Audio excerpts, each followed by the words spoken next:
Hey, residents of Beacon Hills, welcome back to the podcast. You, of course, are now listening to Welcome to Beacon Hills, the Southgate Media Group podcast dedicated to all things Teen Wolf. I am one of your lacrosse co-captains, Lilith, and then, as always, is the other co-captain. I am Dahne, and I don't know anything about lacrosse, so you're screwed.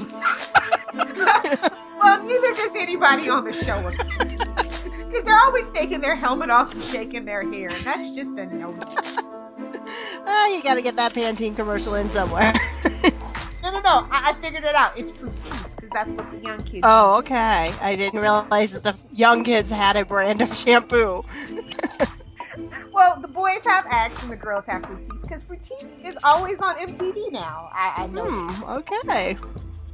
Good to know. Fun fact. So Liam This podcast is not sponsored by Fructis, but we would welcome it if they wanted to. We might even stop making fun of Liam's entrance. Never. You can never take that away. Oh, good stuff. Well, we're in a good mood, as you can tell, but I don't know why. We both are kind of indecisive, and so you're going to hear our thought process, and hopefully we can come up with a grade when it's all said and done. So yeah, this episode is episode 514, The Sword in the Spirit. It was directed by Kate Eastridge, and it's written by Angela L. Harvey. And I just want to say, because I haven't really brought this up,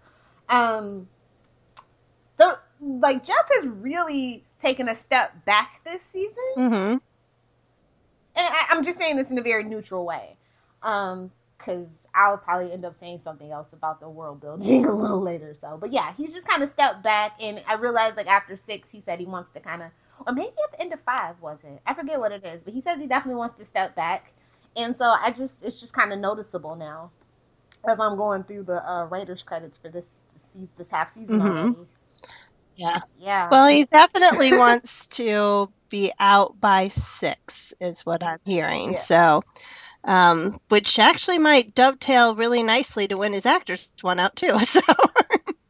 Exactly. But I do have an idea for a showrunner, and we will get there when we talk headcanons, theories, and special awards and whatnot. So let's just get right into it. What did MTV think that this episode actually was? Scott tries to put his pack back together while Malia and I'm going to use air quotes, guys, new ally go to rescue Deaton from the desert wolf. What really happened? Let's see. What really happened? Chris and Gerard discover 23 bodies in a sewer tunnel, apparent victims of the beast. Theo helps Malia to locate the desert wolf and Deaton. Backstabbing, double-crossing son of a... Stabbing him. At the doctor's lair where they meet Chris and Argent and decipher the painting depicting a battle between the beast and a hellhound. Chris and Gerard also help Parrish to realize that he is a hellhound, and I just realized, we finally knew something before the characters did. Oh, that's lovely. I don't even understand how he doesn't know yet. Did they not tell him? Really? No, Lydia knew. She said it in the library, then she got attacked. Theo knew too and he told Styles. Well, nobody's told Parrish yet, apparently. Even Sheriff knows. And if Sheriff knows, the whole freaking world knows. It's a mess. Timelines are a mess, Dawn. Anyway, Malia, Brayden, and Theo track down the desert wolf and find Deaton, but of course Theo betrays them, shoots Malia, and hands her over to the desert wolf in exchange for Belasco's claws. Did not see that coming on that terms of a double cross. I knew he was going to double cross. I didn't see those claws coming back, that's for sure. Exactly. And how did she get them? Who knows? Okay. Who knows? The desert wolf reveals that she wants to kill Malia because she lost part of her powers when Malia was born, and she intends to reabsorb them from Malia. Dark. Talk about your postpartum. Before she can kill Malia, the beast appears and attacks them. Malia, Brayden, and Deaton escape, but the desert wolf gets away too. Lydia completes her training with Meredith, obtains control over her banshee powers, and tries to escape Eichenhaus, but is recaptured, so it's official. We are all caught up with the flashbacks. Thank goodness. And Theo meets with his pack, who have miraculously captured Deucalion. We find out that Deucalion has gone blind again and deduces that Theo wants his help in stealing the beast's power and demands Scott's eyes in exchange. Scott and his friends reunite the pack, and now they're working on a plan to break out Lydia. Thank God. Because nobody has any common sense. I mean, Liam's not passing along messages. He's creeping around the sewer by himself. Chris is making Gerard better. Malia's off trying to trust Theo. Like, she needs to come and give smack everybody. So, let's get into the highlights of this episode. And I'm happily reporting that there were many. Oh, me too. I have lots of highlights, lots of lowlights, and a whole bunch of stuff in the burning crush. Okay. Come again, say what? Where did that come from? Best thing about this episode for me is focus on Malia and Lydia. But there's a drawback to both of those. But I do like that we did kind of, and Kira got a little mini vignette as well. So they're trying. Hey, the very best thing about this episode was the kick butt montage. I mean, without a doubt, that was like super cool. I love how they spliced in Lydia and Malia, and we're seeing both of their fights at the same time. Bravo. Love that. That was the best thing. Let's see. Okay, like, I like Marisol Nichols, so that's a highlight for me. I'm just gonna say that. I hate that the Desert Wolf is just irredeemable, and she definitely wasn't just happy to see Malia and wanted to give her all the backed up birthday cards and birthday cash. I was wrong. Yeah, that wasn't gonna happen as soon as she told Deaton she was going to kill Malia, but okay. You know, maybe she saw her daughter for the first time again, and her heart would just melt and it'd just be rainbows. But who am I kidding? It's Beacon Hills. But no, I think that Marisol Nichols is very menacing. Yes. Jeff rips off everything else. Why not the Grinch who stole Christmas? Okay. Just saying. I just kind of wanted Marisol Nichols to be around. I think that it would have been fun to have like a female Peter, I guess, but with a little more edge and less corny one-liners and V-necks. Well, she is going to be around for a little bit, but yeah, she's not going to be around for a long time, would be my guess. Yeah, she's not going to be teen parent. Nope. When Peter is your better parent choice, there's something wrong with your family. Just saying. Poor Monica. Just saying. She got screwed. I really loved Lydia in this one. I love how she pretty much calls Meredith on being so cryptic. I'm calling people on being cryptic in every freaking show at this point, I think. So I like how she's like, hey, why don't you tell me what you did? Because what if it works for me too? It's like, yay, Lydia, not trying to reinvent the wheel. Just go with what you know. I'm a big fan of Lydia in this one. I told you, she's the only way common sense is going to come back. Speaking of that, though, my favorite moment was like Lydia's like to Meredith, why am I even talking to you? This isn't even real. And then Meredith blows her back. She goes, does that feel real to you? My favorite moment, comment-wise, would be Scott. When he walks in and he's just sniffing a little bit and he's like, you didn't. That's exactly how I felt, Scott. Exactly. Oh my God, I have this written down in my face. I go, I'm glad to know that Scott McCall is as disappointed in Chris Argent as I am about this whole Gerard thing. Just the look on his face, and he's just like, oh man, not him again. I was feeling your disgust. Yes. Chemo signals of disgust. I really love that it was Malia being in distress that caused Lydia to finally be able to use her banshee skills.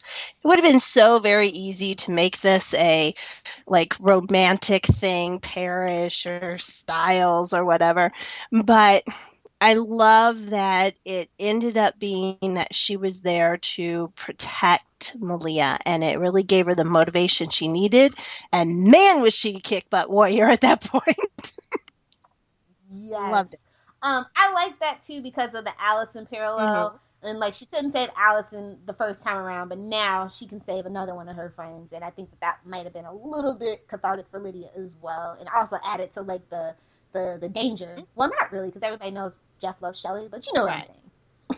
Well, and she doesn't want to leave yet, so we got it for a little bit.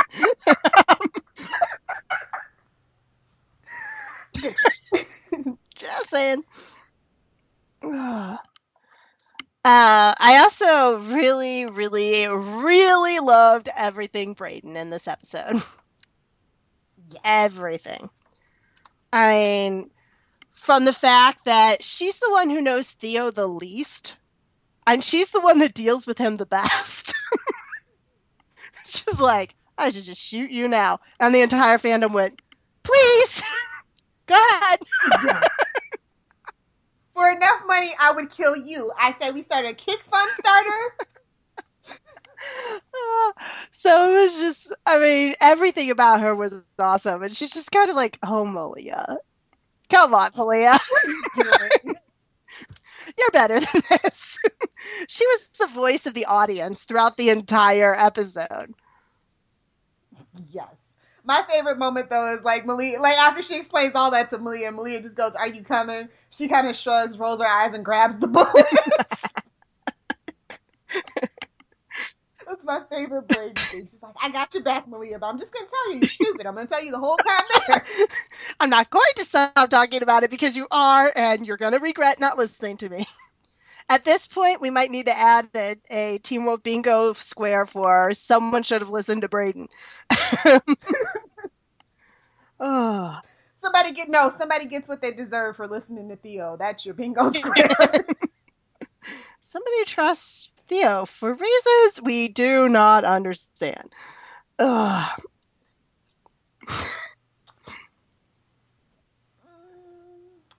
Oh, it's your turn. My turn? All right. You sure? Because I was talking about Brayden. All right, here we go. Okay. I love the mom versus daughter fight. I love the blue eyes going after each other, although why she has blue eyes, I just don't. I guess she's... Didn't she kill Malia's... responsible for Malia's Yeah, I guess she's not an alpha. And she's an assassin, too. Oh, yeah, so. She's killed plenty of people. Yeah, I have no doubt that she killed people, but she's not an alpha, so she's not. She should be some other color eyes, though. She should be, like, orange for the amount of kills that she has. Blue's too peaceful. she needs to be a different color, because she's, like, out there. Green for money. Possibly, that would work. So... But I love when their blue eyes are flashing at each other, they growl, they're showing their teeth, and then they each just go for it. It's like, yeah, I don't care if you're mom, you're my daughter, we're just gonna kill each other now. I just thought everything about it was fabulous. She's lucky it wasn't a dry hunting season, or she would have ate her too. I mean, these brer coyotes ain't no joking, people. Nature side, daughter side. Hey, you know, you do what you gotta do to survive. One of my favorite things about this episode was what I dubbed Tough Love Yoda Meredith. I don't know, I just really enjoyed their interactions together, and I did like how they kind of snuck Meredith's Banshee backstory in there. It was exposition, yes, but I thought that was one of the best expositional stories they've told, because it didn't go on and on and on. Well, there is that. I have Meredith, I called her Tough Love Meredith, too. I have her in my question mark one, because there's things I like about it and things I don't like about it, but I wasn't a fan of all the backstory from all these different people. It wouldn't be Teen Wolf without an overdose on exposition for things that we don't care about. Yes. I was like, oh, another what? Another. My goodness, what is it? Are you gonna just do this in a flashback? Just make this whole thing another one of those freaking flashback things. 1963, go for it. I don't care. Which is weird. I really one of the moments that made me laugh was Scott and Stiles looking at each other when the deputy asked if they believe in the supernatural. I was just rolling. I was like, oh, buddy, if you only knew.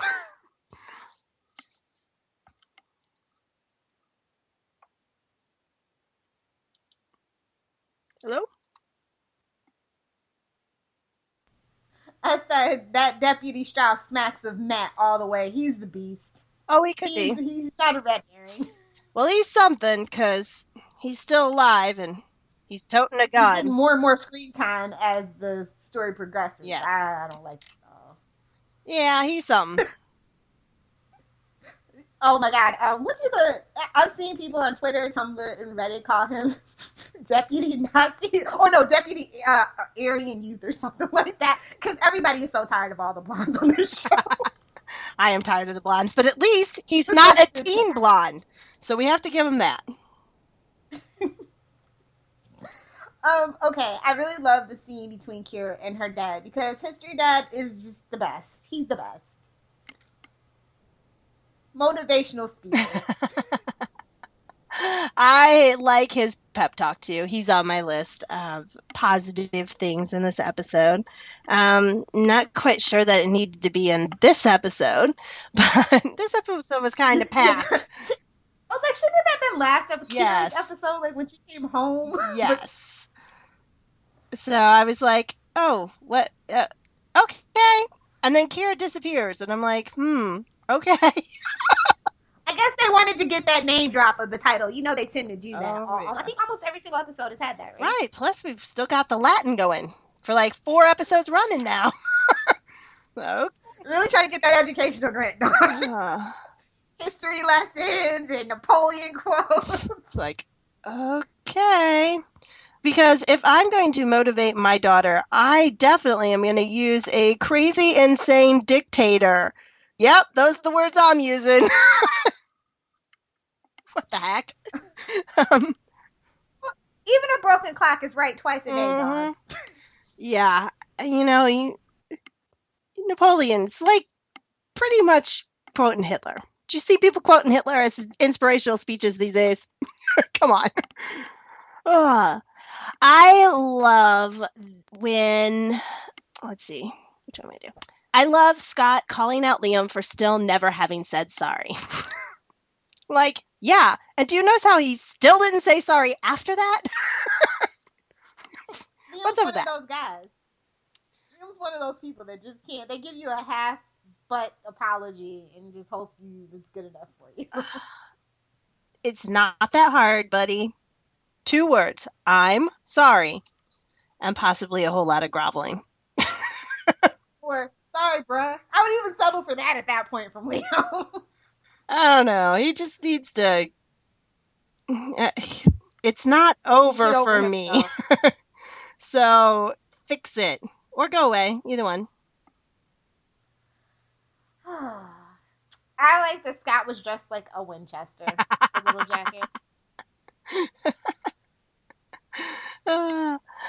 Little flannel underneath. I was like, okay.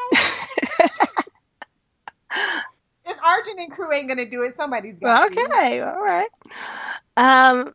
Speaking of Arjun, one of my favorite moments in the episode came right at the beginning, where Grandpa Evil's doing his exposition bit, and Arjun kind of looks at his gun, and he's like, nope, puts away the pistol, pulls out the big stuff.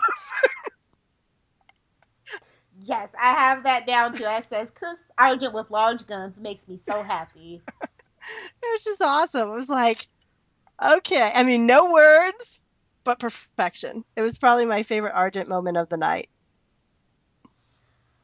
Oh, I actually like the sheriff was talking to Parrish when he saw the bodies rolling in. He's just like, hey, cool it. Be cool. Go do your damn job.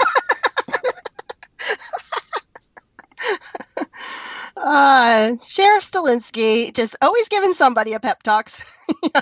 That seems to be his motive, or not his motive, but his reason for being these days. He still got that cane. We gotta wait till he's all healed up to see him pull the gun and really kick some butt again. Mm-hmm. Yeah, I agree. I'll bring up a fan favorite one. I like Styles coming to visit Lydia and telling her that she needs to come back because they need her. I thought that was a very sweet moment. Very important. It shows how important Lydia is to them, and she is, because she's the smartest one in the room, even comatose.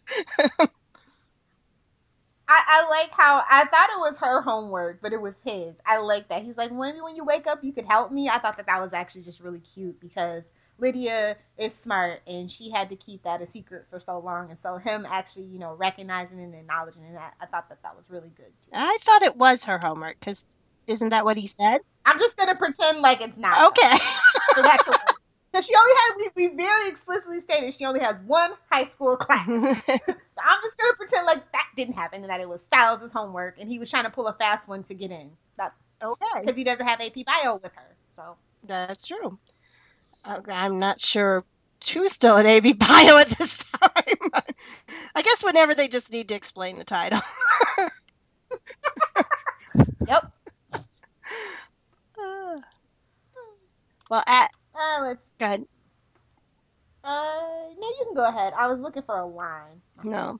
Well, my favorite line by far is Parrish. This guy's your father? Argent. Wasn't my choice. Everybody's disowning Grandpa Creepy or Grandpa Evil. Everybody. And there's a good reason to do so. Yes.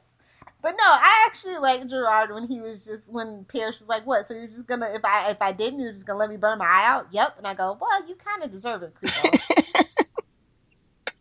Maybe to get rid of those little thoughts you've been having about my baby Lydia. I wasn't thinking that at all, but I was laughing because he's just so matter of fact about how evil he is. He's not even trying to hide it anymore. He was like, screw it.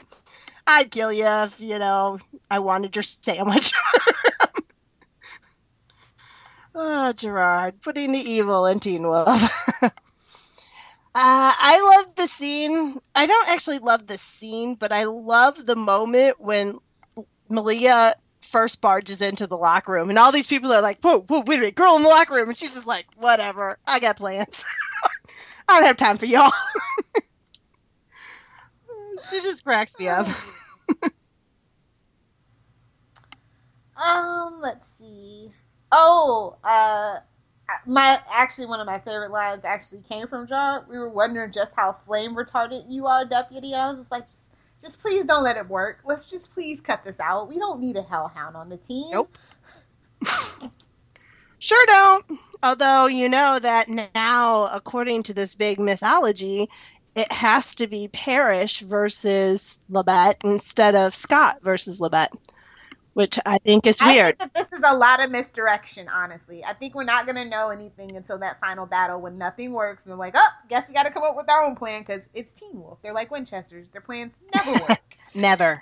Ever. So I think there is a lot of misdirection flying around about a lot of things at this point. Well, that's good because I'm not really interested in seeing a big fight between Parrish and anybody. So, unless it's the unemployment line, people. It's like just the saying. Bus ticket guy. I have a coupon. Sure, hon. We'll give it to you. Just get out of the show. Just go. I mean, it's just too crowded, and we've dragged this whole thing out long enough, and now they're trying to come up with the mystery. It's like, so Parrish isn't really Parrish. It's just a dead body reanimated. Maybe he's really the Beast. Oh. Who knows? That's not going to work, though. He can't be. Although he might be more interesting. He can finagle anything. I don't know. Was he on camera with the Beast at one point? No, I guess he wasn't. So maybe he is then. No, he's not going to be because he's got to fight the good fight on the other side. Well, unless Lydia is actually the maid that they're talking about, then that would actually point to him maybe being it. Because Styles is not supernatural. They want to keep him human. So people, please, you're killing me with those theories. Well, Styles needs to stay human. And second off, I am very interested to see which one it is because it better be one of the three females. I guess it could be Brayden too. I think it's all three of them. Actually, if you think about it, Kira can fight. Mm-hmm. I mean, we won't argue about the Chuck download of the construct or whatever, but she can fight. Lydia's holding her voice into a bullet, and Malia is also like. I think it might have to actually be like all three of them together or something. Maybe. That'll change the mythology, but I'm good with that because I think we need to get those three working together a whole lot more anyway. Yeah. So, yeah. I don't know. All right. I also love Styles stealing the key card. Yes. It was such a, it was just such a great classic thing to do. As soon as he bumped into it, I'm like, oh, he got it. I thought he was going for keys. So I was like, all right. Yeah, I love that moment. I was just like, oh, my baby and his skills of a misfit. I love you, Styles. You keep doing that. It's what's going to make you a good detective. Oh, I really love the nurse when she's like, Lydia, it's time for your shower. Because I was just like, oh, is this it? We're all, and yeah, I was right. We're finally all caught up with the flashback. So that was that was fantastic because we needed to be caught up like 3 episodes ago. That was awesome, yeah. I love the moment where Malia chooses Deaton over killing her mom. Not because I was crazy about saving Deaton, but because her soul. Yeah, because it shows how much growth she's had by being in Scott's pack. And I think that was an important character moment for her. Definitely. But again, we'll get to the negative of that in the lowlights. Pretty much, and another really huge moment for me is, like I said, the pack is back and we're going to get Lydia. Like, that's how we almost ended the episode. Mm-hmm. Yeah, I agree. That's one of the most important things in there. I wish that they had Brayden in that scene as well, because by not using her, I think they are making a huge mistake. But I did very much love that they are all together now and we can put that massive 5A behind us and just go forward. We're where we need to be now. I thought the lighting was really good even in the tunnels this time. I mean, I can see Argent's face in the screen caps and everything. I was like, whoa. I could tell Scott's coat was a tan brown. Yeah. Somebody could notice Scott's coat so much because they thought that when Gerard was talking about his eyes, he was talking about his coat. I saw that tweet. I laughed. I was like, ah. That's funny. Any more highlights you want to go through before we get to the lowlights? Sure. I like that there are now armed guards at Beacon Hills High. It's about time. It's like, really? You needed this to happen season 1. So. When that mountain lion was on the list. Yep. So I thought that finally the community of Beacon Hills that doesn't know the supernatural, or at least pretends not to know the supernatural, at least they're putting some common sense spin on it. As much as I really, really, really wanted to shoot Theo in this episode, when he smirks about killing Scott, I was like, oh my goodness, there's that evil, jerky manipulator that I loved last season. I was just like, you're just totally going to get it. I didn't like the background in this episode, but I did like the background of Desert Wolf and Malia. So that was the only background info that I really cared about. Again, it was very quick, like you said, with Meredith. And as soon as they brought up that she had lost her powers. Suze Braden brought that up. It was like, oh, well, she's going after Malia to get her powers back. So that wasn't any surprise. All this time, too, though? Like, that's the question mark. Like, she thought she killed her. She didn't get all her powers back, so obviously she had to know she was still alive. So. Or that whoever told her that that would get her powers back was wrong. That's what I would have assumed. But yeah, I thought that was, it was good to have the exposition so that we can move on from it. And while it doesn't make any sense at all that you would kill your kid for power, it just really doesn't. Sorry. It gives us at least some motivation for what's going on with her. And before that, we didn't have any. And so now I can be like, oh, well, she's power hungry, crazy person. Okay, well.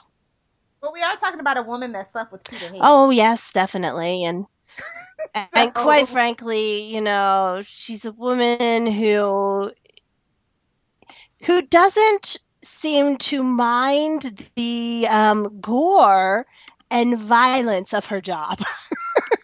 She seems to thrive on it. So, yeah. I loved that Lydia fought the orderlies. We'd already seen that scene, but it was still as awesome in this time as it was before. And yes, I liked the Scott and Deaton hug. I did. I thought it was sweet. And I think that Scott could use more hugs. So. Yes, especially since Mama McCall ain't been around. I know. Where is she been? Those triple shifts. Oh, we gotta get Mama back. Missing our Mama power. It's funny because she works on Chicago Med too.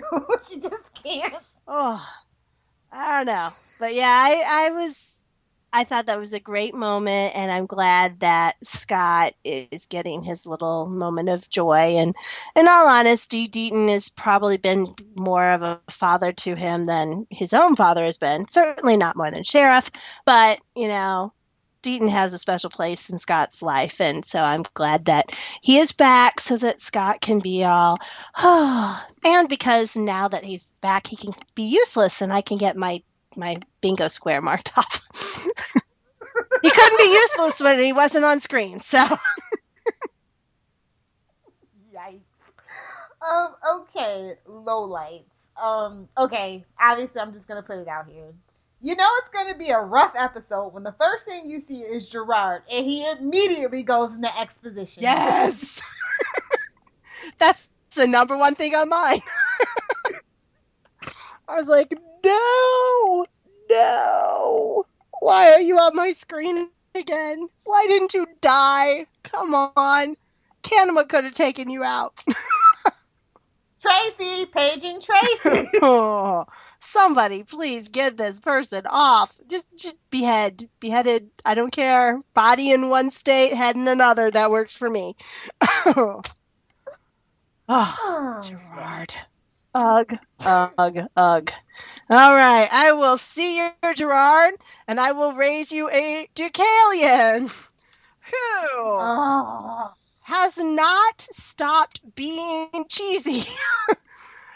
This is the most cheesy villain they've ever had on Teen Wolf. And this show has had teen assassins. So, oh my goodness. He's like, his eyes on my claws. And I'm thinking, oh. Why did we let you live? I knew it was a mistake. I knew it. Derek should have just gouged him. No, we don't want gouging anymore. Gouging brings him back to life again. We want...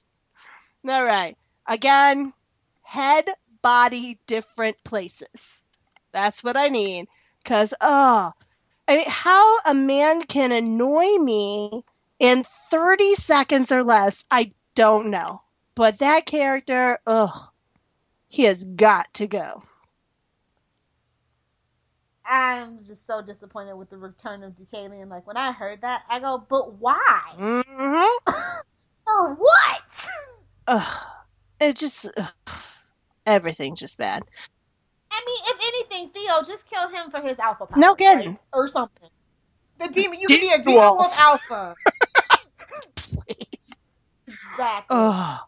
Yeah, it's just, I don't even understand why he's back. I assume they're trying to make a parallel between Grandpa Evil and the evil wolf, and Scott has one and Theo has one, but really, we don't even need Theo's pack. Just kill everybody in Theo's group and let him snark and die.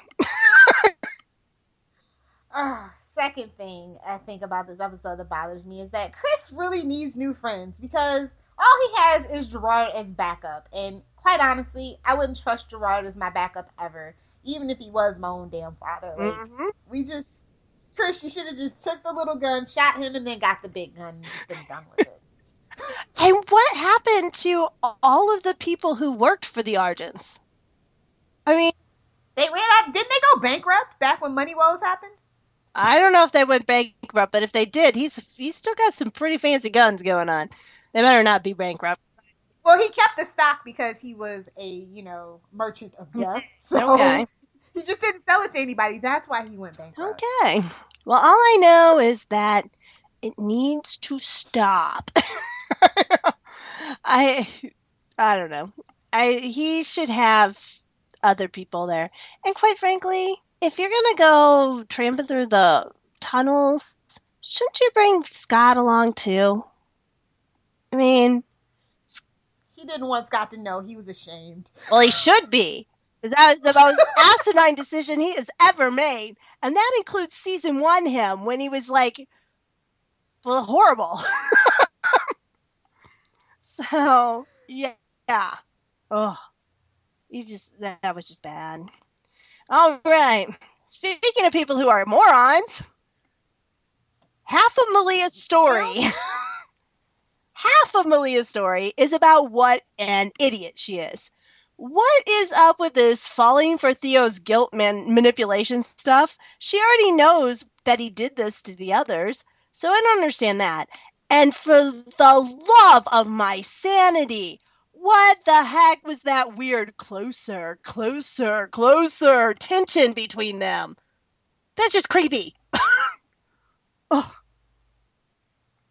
I don't need any romantic bondage stuff going on here. What the heck was that? Oh. Try to cash in with that 50 Shades of Grey money. That's it was just,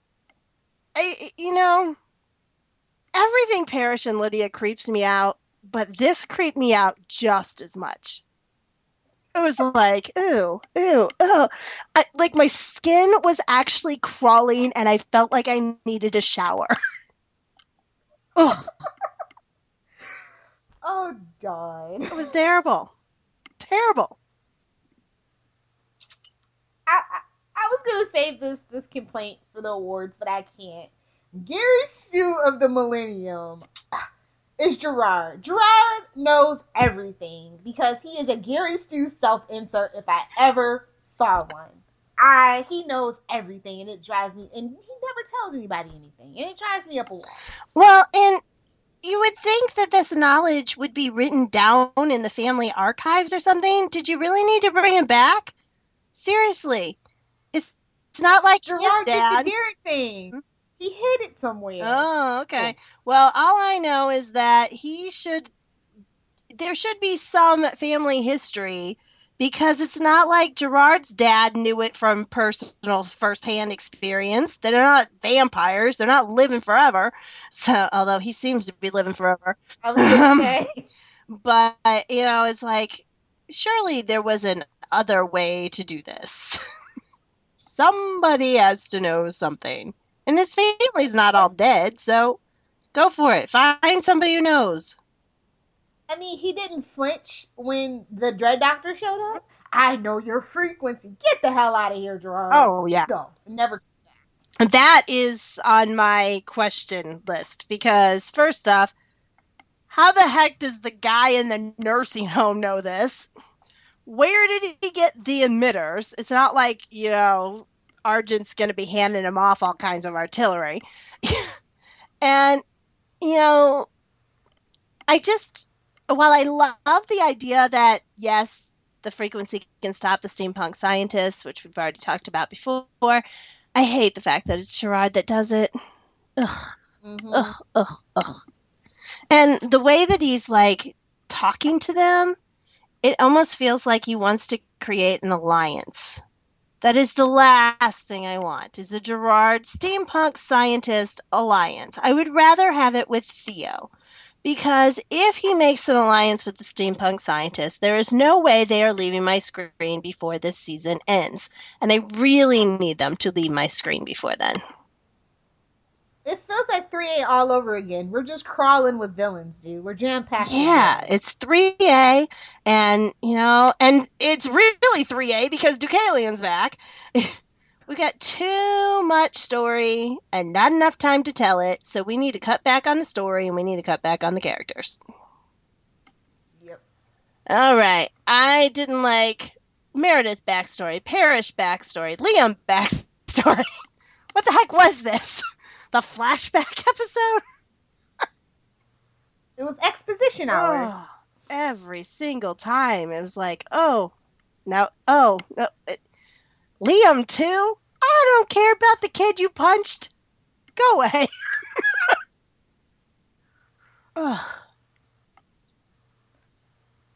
Yeah. Oh, okay. Question, I guess. Is anyone but the main cast and their allies and the bad guys even left alive in Beacon Hills at this point? Well, there's the blonde that was staring at the guy with the gun. I don't know why her was she an extra or somebody? Is like she's somebody's daughter. Why did the camera pan in on her? Yeah. Oh, yeah, I don't know. And I'll just throw in also, since we're on the subject, there is more exposition than a tech manual in this.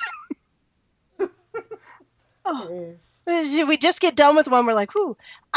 Quite frankly, this is going to sound bad. I am tired of learning about Labette.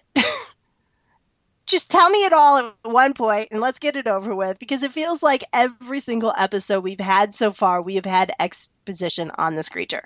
Everyone. It all comes down to this. Kill it. Hit it with the pointy end. Exactly.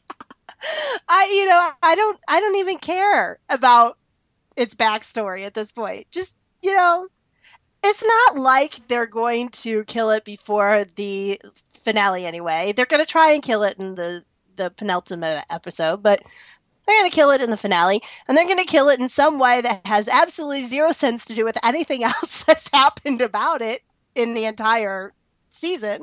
So just shut up. I don't care. It's bad. It's evil. It wants to know who it is. The end. Poor Dawn. She's had it. She's hit her limit. Okay. How come Malia couldn't text Scott the information? Mm-hmm. Lots of tweets on that one too, and I agree. I don't know, because we needed to have Liam in wandering the tunnels like an idiot. I know, just the dumbest move ever. Yeah. But yeah, in real honesty, it's just because they wanted Liam to have more screen time, which is always a bad choice. Always. I'm tired of the Latin. I don't need this Latin to come back ever again. It's been in this for like 3-4 episodes now, and I'm just over it. I get it. Move on. What else?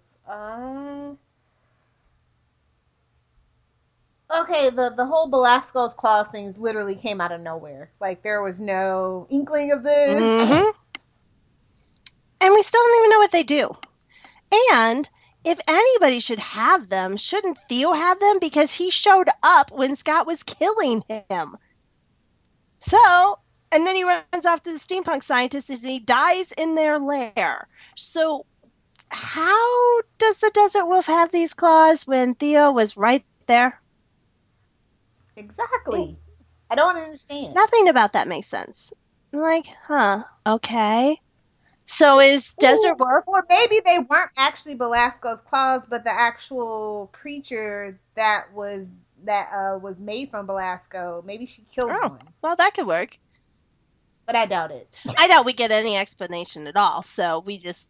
I'm just gonna then you can take that fan wink as your headcanon. So go with whatever you think is best, because we're not getting any exposition on this because we have to save it all for every single minor character's background story.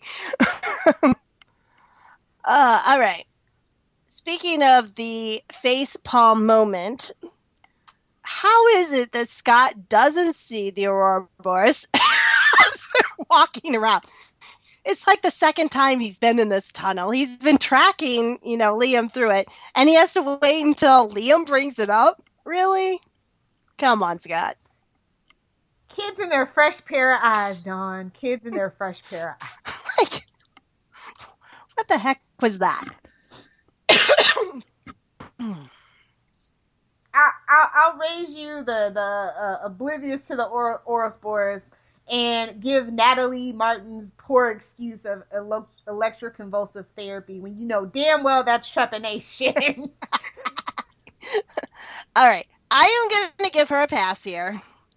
Simply because I firmly believe she is still under the influence of Valak. I think he's controlling her with his Jedi mind tricks. So I'm going to give her a pass on this because I think she's being voodooed. I think she knows, and she's like trying to get rid of like the banshee powers or something. I think she made a deal with Valak to get rid of Lydia's banshee powers, but Valak's like, you know what? Maybe I can manipulate this young, fine banshee into doing my will and getting rid of the dread doctors and other things, which would be a kind of a step back for her to the Peter thing. Mm-hmm. But because she doesn't know who she is, you know what I mean? That kind of leaves her vulnerable. So that's what drives me the most insane about the whole Lydia thing. What drives me the most insane about the whole Lydia thing is that one of the finest actors of the show has been lying on her back staring into space for the entire season. It could be worse. You could see a shower scene with her and Parrish every episode. That's the way I justify it. As long as she's in that coma, I don't have to worry about that. Oh, yeah, that would be worse. That would be tearing my own eyeballs out worse. All right. Seriously, Teen Wolf, bugs. Lots and lots of bugs. Really?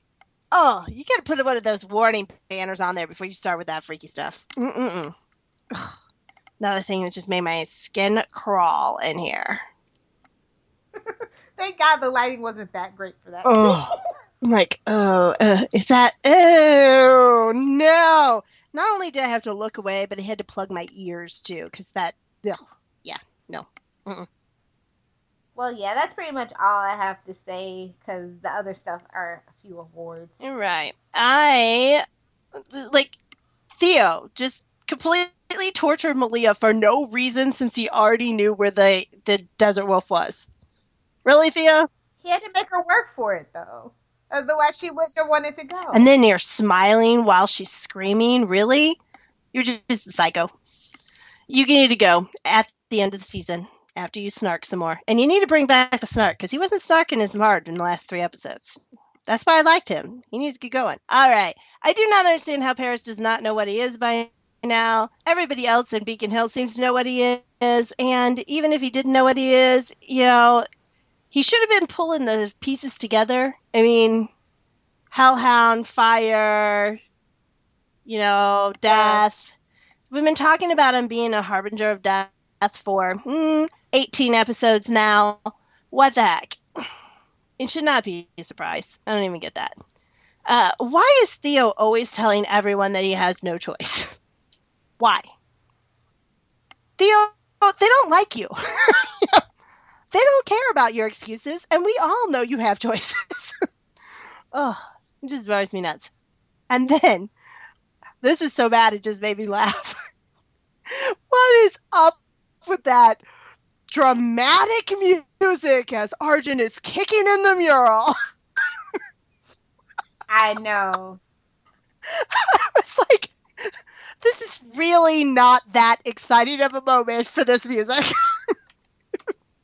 You would think that, the big reveal was coming, but we already knew all this. So, it was so cheesy, it made me laugh. Teen Wolf, cheesy, it's what they Yes, and slow-mo. And a lens flare. I do believe I detected a lens flare. So it was classic Teen Wolf moment. And yet still no phone product placement. What's up with this? Don't complain. Don't complain. It killed my bingo. I can complain. We don't have Nike sponsorship anymore. We're just trying to be our own show without any influencers. You know? Yeah. And those are the things that I did not like about the episode. Well, all right. Let's move over to the grade. I can go first if you need me. Yeah, please do. I'm gonna give this a C plus. It did a lot of things really well, but the things that annoyed me beyond belief. So when you average the two together, you get a C plus. Like it was a lot of exposition. I really don't understand the choices of bringing Gerard and Deucalion back. Those two things in the episode really drug things down and sent things over the top. And then the whole Liam thing. Like, we can go one episode without Liam, and it would be perfect. That was one of the better ones in 5A. Yeah, exactly. So, and I just feel like we should be focusing more on Scott's pack, and it's a lot of things that got in the way of the really good moments, I guess. Yeah. But we had Lydia and Malia being BAMF, but it's just, I don't know. It felt like it was a lot, but then, like, when I start thinking about what actually happened, it's like, oh, we're still spinning our wheels, really. Right. I had very much the same feelings as you did. Before I started, I actually had a grade written down, and it's a B minus, for the same reasons.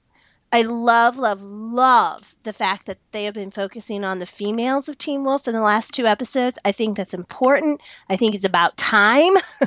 And I really don't want to stop focusing on them. So I think that we need to get those 3 together and having some great scenes together. But I do think that you can only backstory and exposition so much before your audience is like, are you writing me a book? What's up? And then, again, bringing back these characters that were horrible the first time around. And now they haven't changed. Gerard is still a sneaky, evil, I don't even know. He's just terrible. He's a slimy little snake. Yes. Oh, that gives snakes a bad name, so I'm not sure. Ooh, a bird.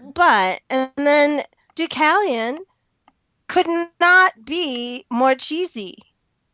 Well, I guess he could. He could redo the demon wolf speech. But seriously, everything out of his mouth. Peter is snarky. He can be over the top cheesy too, absolutely. But he's snarky.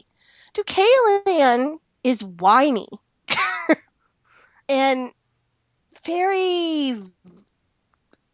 He's just fleck. I can't even think of a word to describe him. I just don't understand why. I guess part of my problem is that around the same time, Gerard a little bit earlier, but Gerard, then Deucalion, Callie, and Jennifer were all on together. And out of the 4, Jennifer was the best, and Callie was the second best. And they killed the 2 women off, never to be seen again. And we have these 2 lame villains who are just annoying. And they lived. And now they're back. And if they do not remedy that this season, I may literally run out of socks in this world. Oh, I know what I'm getting you for Christmas. Big old jumbo pack. Because, these 2 are horrible. Of all the people they could have brought back, perhaps Matt is the only person they could have brought back who would be worse. And that's because there was no time he didn't emo angst. So, Well, okay, and I guess to be a Teen Wolf apologist, I know that this was maybe possibly the last season, and like I said, when Theo brought up Deucalion, actually, I was like, oh, maybe he's trying to tie everything in, and maybe that's exactly what they were doing. But I mean, they could have just left Gerard in the old villain's retirement home, and Deucalion could have had tea with him there, and I wouldn't care. Just get him off my screen, and permanently. None of this can be resurrected junk. I don't need a Kate. I don't need a Peter. I already got Kate and Peter. One of them is already as annoying as those two were. But do you have any episode awards? I know you do. I do, but I don't have very many, which is very, very weird. It was an episode. Like the good stuff was good, but that bad stuff really just kind of clouds your brain. Yeah, I don't know. It was really odd. Most in need of a give slap, Malia for trusting Theo again. Really? You're smarter than this. It's not even math. Come on, babe. Most true award. Yes, you can't pick your parents, but that doesn't mean you have to cure them either, Argent. Come on. The most depressing visual. All the bodies being rolled into the morgue. Seriously. It was like a parade of dead bodies. It's all the fans' feels, Dawn. That's what that was symbolic of. I hate that word. So, and then the I think you're missing someone award. Where the heck is Brayden at the end of the planning scene? If you're planning, she needs to be part of it because she's smarter than all of them. She's with Argent. Well, she is. Both of them should have been at the planning scene because the two of them together might make a plan that doesn't backfire horribly. Just horribly. And my best reason to watch, girl power. Mine is, and this is just what I've been on the lookout for lately. Worst hashtag award, Stalker Dad. What? Stop calling Scott his dad. It's gross and creepy and weird. That's kind of funny because that's the one that on Twitter got the most love. Of course it did. Like, it is a weird thing with the kids on the tail end of the tail end of the millennial trend. Like, they call their boyfriends daddy. Really? So it's like that's a huge thing right now. And so that's why this particularly creeps me out when they keep calling Scott Liam's daddy. I'm just like, stop it. No, everybody's ruined that word for me. Matter of fact, if I ever have kids, you have to call your father from now on. That's how much they've ruined it for me. Well, I find that deeply disturbing that anyone would call their boyfriend their father. Yeah, but then again, the girls are also calling their friends or people that inspire them mom. It's really weird out there nowadays. Well, if you are calling somebody who is significantly older than you mom or dad, then we did that in my generation too. But seriously, your boyfriend, dad? Ooh, that's like got all kinds of Freud problems with it. Which, like I said, that's why I was just like, oh, I just wanna wipe that away, please. Let's end that trend, please. Oh, I figured out why Malia couldn't text Scott, because we're not doing phone product placement anymore. You're right. Because they don't want me to get bingo. Yeah, that's pretty much all I wanted to bring up was the worst hashtag award, because that's my thing. Like, their hashtags are so bad, which I don't understand, because the people, the interns that run the Teen Wolf Tumblr account and the Twitter account are really amazing. So I don't know who's making the hashtags. Is Jeff making the actual hashtag? I don't know, but I thought Theo Gotta Go was pretty good. That one made me laugh. Like 1 out of 10 is good. 1 out of 10 hashtags are good. Anyway, let's get over to the best of the best. Who or what was your MVP of this episode? My MVP is the editor. Whoever edited that kick butt montage together did a fantastic job. So yay you made my night. For me, it was the scoring. There was really good scoring in a couple of scenes. Sans the mural re-reveal. But it was when Malia and Theo are together was a really good one. And then when Styles was visiting Lydia, they really created a really awesome atmosphere. And I like that. So yeah, and the sound mix is getting better and better every episode too. So that's always a plus. Mm-hmm. Best character. You go ahead first, because then I'm going to put the other one on there. For me, it was Lydia. Finally, her banshee powers are awakening, and she can literally fight and defend her friends like she's always really wanted. I agree with that 100%. So I'm going to say Malia. Because I put both of them on there, and whichever one you didn't say was the one I was going to say. Because in all honesty, this episode is about the females, and that was the best thing about this episode. Best character interactions. This one is tough, but not. I'm going to go with Lydia and Meredith. I actually went with Malia, Brayden, and Theo. Because I just like the comedy of it all. That works.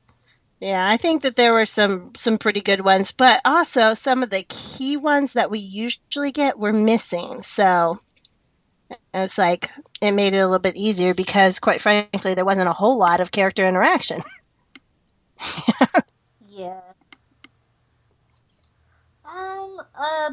Best scene. A kick butt montage. By a lot. Yeah, I have 3. That's one of them. Styles goes to visit Lydia, and Scott shaming Chris. So yeah. Best or favorite line? Oh, my favorite line is still Parrish, this guy's your father? Argent, wasn't my choice. Even Chris wants to disown him.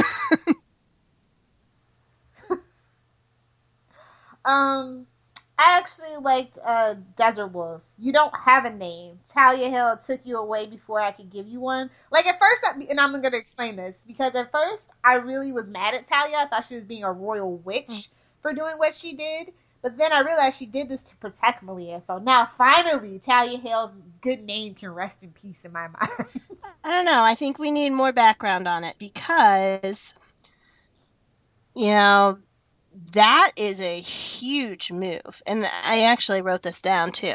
That, to take someone's child away from them, that's really overstepping the bounds in most cases. So I'm going to need a lot more information about how this came about before I'm going to say, because for all we know, it was Talia's move that made the Desert Wolf crazy. Or maybe she always knew were-coyotes had that problem with their offspring.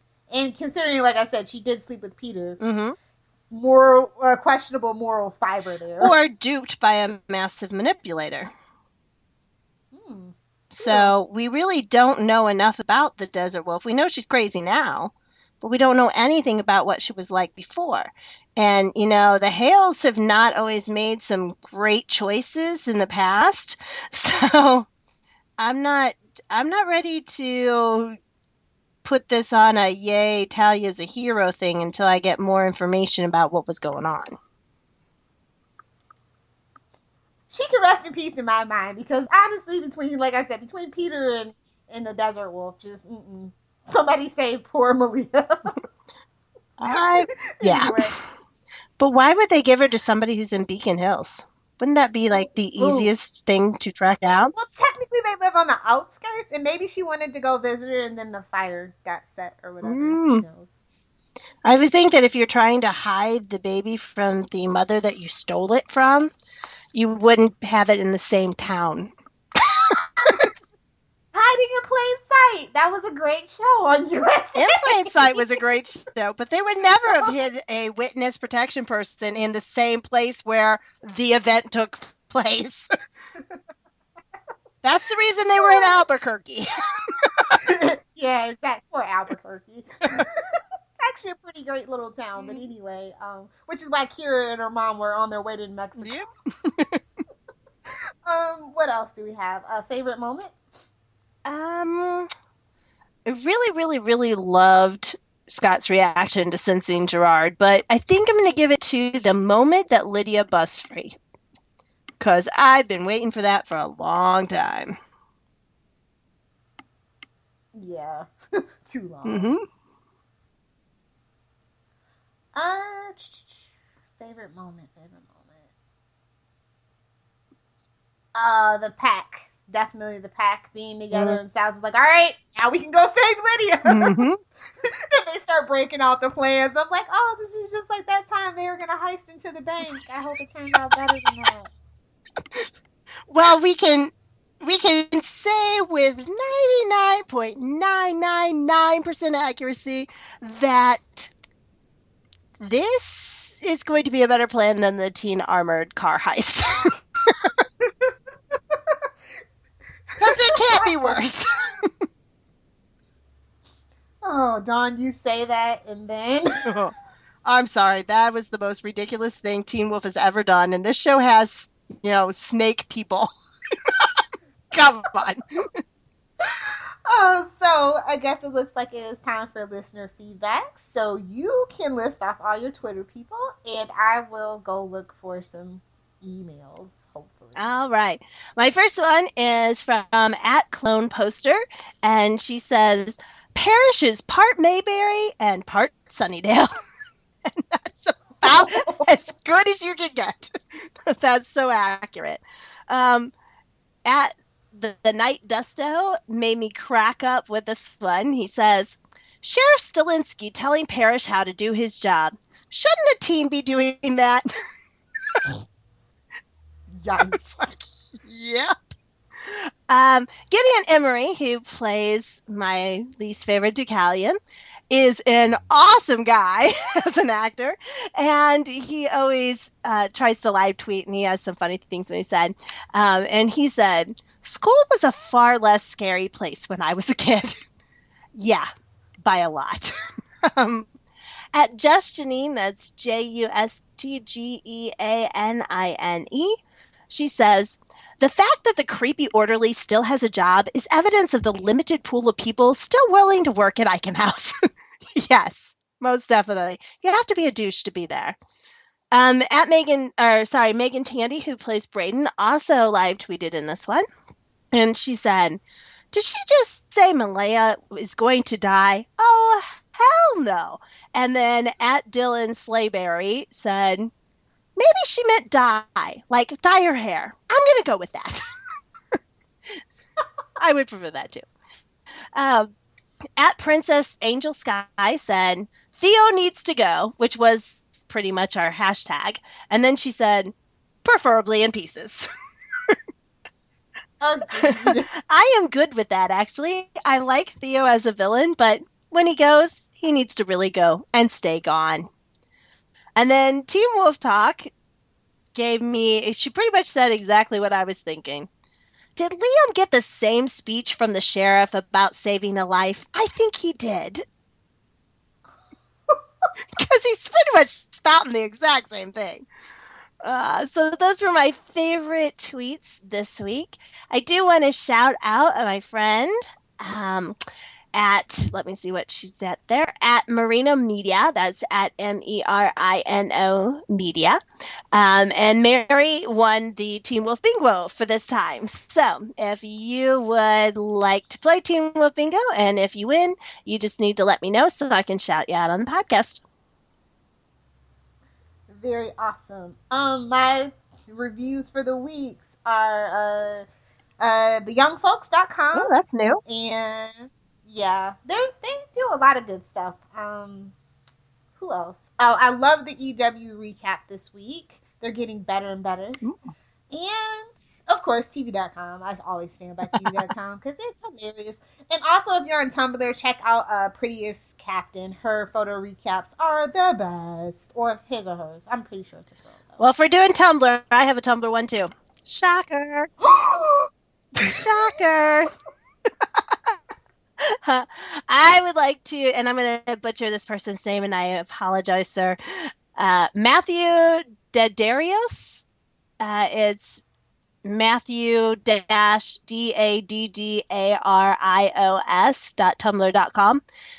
He has some of the greatest gifts. He just does a fantastic job of them. He makes them himself, apparently, and they come up really quickly, and I've been using them a lot for my recaps. Well, she always gives credit where credit is due, so Of gotta course. love that about Dahne. We don't have any emails this week, unfortunately, but if you guys would like to send us some, we love it. You can do it one of three ways. You can tweet to us at Beacon Hills over on Twitter. You can leave a message on our Facebook, facebook.com/welcome to Beacon Hills.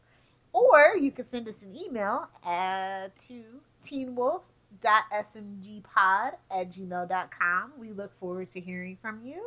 Mm-hmm.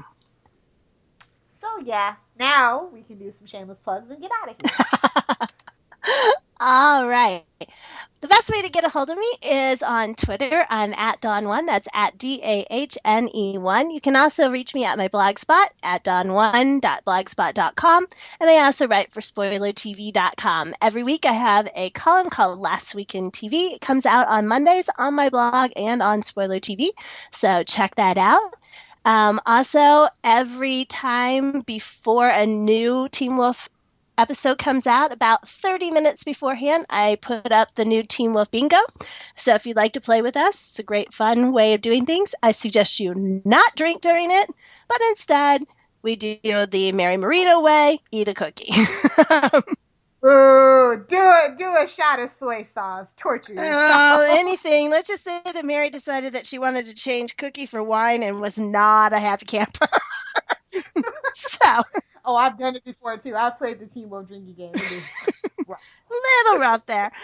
Also, you want to make sure that you check out SouthgateMediaGroup.com, where we have a ton of podcasts. If you watch it, we do a podcast on it. Also, things like comic books, games, even Pinterest. Basically anything that you can geek over, we've got a podcast for. If you'd like to check out Redshirted, the 100 Podcasts, that's with Kristen and me. And so we just started doing season 1 of it. So if you're watching the 100, check that one out too. As for me, you guys can find me on Twitter at Lilith Hellfire. I'm on Tumblr still. It's lilithhellfire.tumblr.com. You can find my writings in one of three places: popculturepostmortem.com, lilithhellfire.com, or spoilertv.com. Unfortunately, Rain and Beauty and the Beast are on our hiatus, so when they come back, you can look forward to my reviews. Meanwhile, I will enjoy my free time. Lucky you. I want to remind you guys that if you could take some time and head over to iTunes or any podcaster service, really. We're on iTunes, Stitcher, Lisbon, and SoundCloud. For SoundCloud, we are our Southgate Media Group. So that's the only difference. Otherwise, you can find us on Lisbon, Stitcher, or iTunes at Welcome to Beacon Hills. And we look forward to your rating and your review. And of course, please download the episodes because streaming doesn't count. Oh, it's cheesy. I just want to remind you guys. So, until next week, thank you so much for listening to Welcome to Beacon Hills. We'd love to hear from you again. And until next week, keep your kick-butt females close. You're gonna need them, because, dude, it's Beacon Hills. If you would like to donate to help pay for this and other Southgate Media Group podcasts, simply go to our website, southgatemediagroup.com, and click on the donate button. It can be as little as $1 or, well, as much as you want. Help keep this fun going by supporting this and our other shows. Thanks again for listening, everyone. You're the best fans in the world.